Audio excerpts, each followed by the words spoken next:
চিরদিন আমাদের মধ্যে বিশিষ্ট স্থান অধিকার করে আছে, ভবিষ্যতেও থাকবে।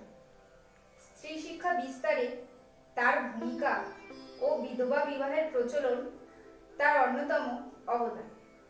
তিনি উপলব্ধি করেন মেয়েদের মধ্যে শিক্ষার আলো প্রসারিত করতে না পারলে সমাজের উন্নতি সম্ভব হবে না। এই শিক্ষার প্রসারই ছিল মহিলাদের অন্ধকারত্ব থেকে মুক্তির প্রথম পথ ও গুরুত্বপূর্ণ সোপান। নবো আনন্দে জাগো আজি, নব রবি কিরণে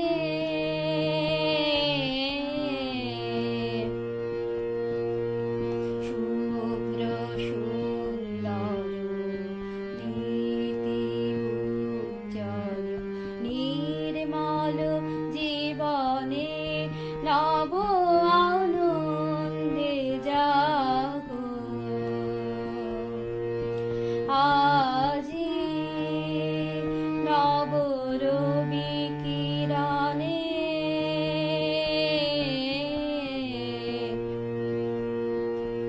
শুভ্র সুন্দর দীপ্তি উজ্জ্বল নির্মল জীবনে নব আনন্দে জাগো আজি, উৎসারিত নব জীবন নির্ঝর উচ্ছ্বাসিত আশাগুলি, উৎসারিত নব জীবন নির্ঝর উচ্ছ্বাসিত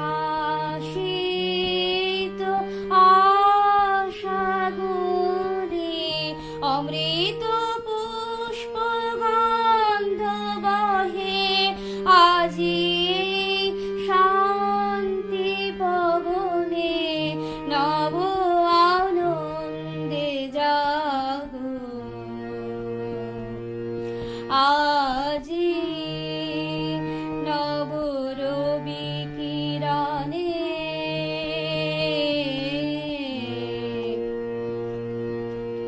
শুভ্র সুন্দর দীপ্তি উজ্জ্বল নির্মল জীবনে নব আনন্দে জাগো আজি। বিধবা বিবাহ আন্দোলনকে কার্যকর করার জন্য বিদ্যাসাগর নিরলস সংগ্রাম করেন সমাজের সকল বিরোধী পক্ষের বিরুদ্ধে। নানা রকম সমালোচনা, এমনকি প্রাণহানির সম্ভাবনাও দেখা যায়, কিন্তু এসব কোনো কিছুই বিদ্যাসাগরকে লক্ষ্যচ্যুত করতে পারেনি। বিধবা বিবাহ আইন পাশ হলেও তা শেষ পর্যন্ত সমাজে বিশেষ গৃহীত হয়নি সেই সময়। তবে নারী শিক্ষার বিস্তার কিন্তু থেমে থাকেনি। বিদ্যাসাগর যা সূচনা করেছিলেন সময়ের সাথে সাথে তা আরো বিস্তৃত হয়েছে।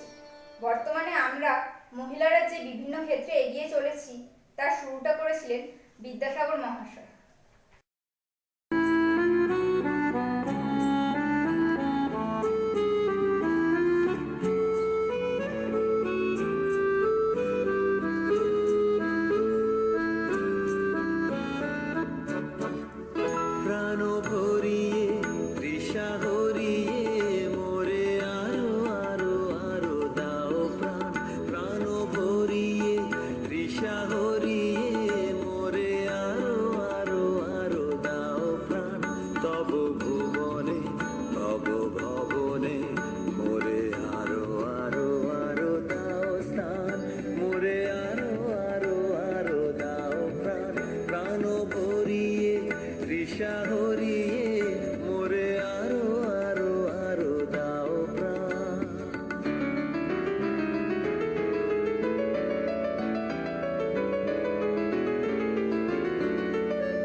বাংলার নবজাগরণের কাল।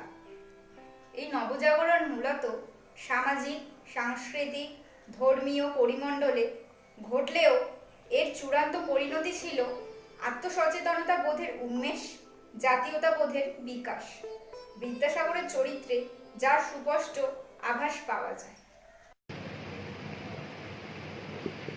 ভারত আমার, ভারতবর্ষ স্বদেশ আমার স্বপ্ন গো, তোমাতে আমরা লুকিয়া জন ধন্য হয়েছি ধন্য গো। কিরীটধারিণী তুষার সিংহে সবুজে সাজানো তোমার দেশ, কিরীটধারিণী তুষার সিংহে সবুজে সাজানো তোমার দেশ। তোমার উপমা তুমি, তোমার তোমার উপমা তুমি, তোমার তোমার রূপে নাই কো শেষ। সপন গগন তমসা সহসা আসে শুধু নেমে আকাশে তোর, হাতে হাত রেখে মিলি একসাথে আমরা আনিব নূতন ভোর। ভারত আমার, ভারতবর্ষ স্বদেশ আমার স্বপ্ন গো, তোমাতে আমরা লুকিয়া জন ধন্য হয়েছি ধন্য গো।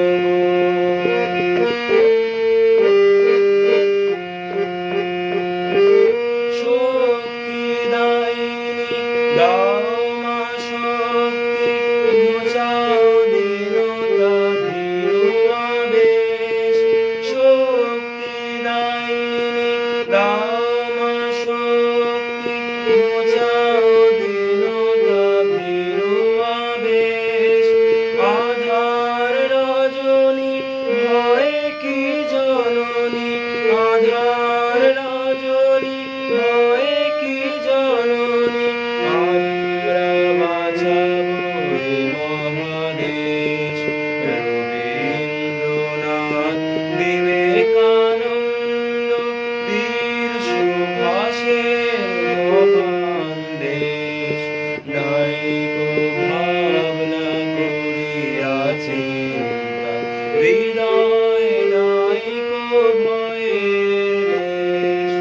ভারত আমার, ভারতবর্ষ স্বদেশ আমার স্বপ্ন গো, তোমাতে আমরা লুকিয়া জন ধন্য হয়েছি ধন্য গো, ধন্য হয়েছি ধন্য গো, ধন্য হয়েছি ধন্য গো।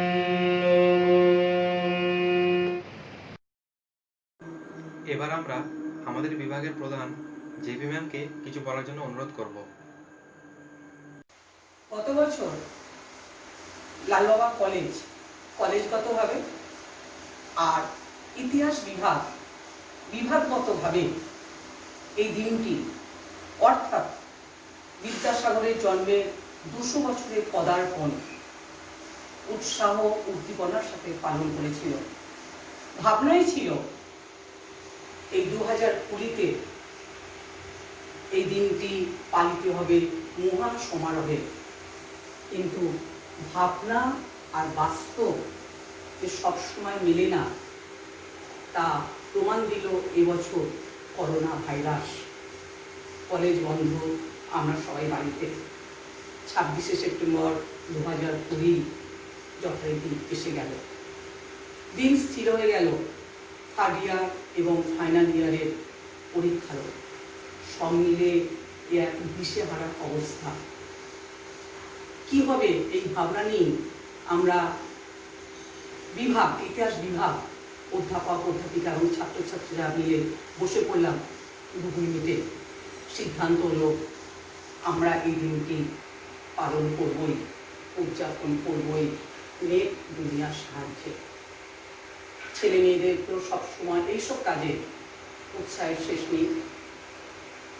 সবচেয়ে বড় কথা, আমাদের ডিপার্টমেন্টে থার্ড ইয়ারের ছেলেমেয়েরা তাদের এই অনলাইন পরীক্ষার টেনশনের মধ্যেও তারা থার্ড সেম এবং ফিফথ সেম ছেলেমেয়েদের নিয়ে লেগে পড়ল এই দিনটি সফল করার জন্য, এই দিনটিকে তাদের উদ্যোগকে সফল করার জন্য, বিভাগের উদ্যোগকে সফল করার জন্য। এবং সত্যি সত্যি আমার মনে হয় তারা সফল করল। এই প্রসঙ্গে একটা জিনিস বলে রাখি, আমাদের বলতেই হয় আমাদের কলেজের মাননীয় অধ্যক্ষ মহাশয়ের কথা। তিনি তার শত ব্যস্ততার মধ্যেও আমাদের বিভাগীয় আবেদনে সাড়া দিয়েছেন। অবশ্য এইসব কাজে উনি সবসময় সাড়া দেন, তবুও আমি বললাম, এবং সেই জন্যই আমি আরও একবার বিভাগের পক্ষ থেকে তাকে ধন্যবাদ জানাচ্ছি। ছাত্রছাত্রীরা আমাকে বলেছে কিছু কথা বলার জন্য এই দিনটি উপলক্ষে। তো কিছু বলার আগে আমি যেটা বলতে চাই, কলেজ খোলার পর, পরিস্থিতি অনুকূলে আসার পর আমরা সবাই মিলে, আমরা কলেজের সবাই মিলে এই দিনটি পালন করব, উদযাপন করব। সেই জন্য আজকে আমি কয়েকটি কথা বলতে চাই।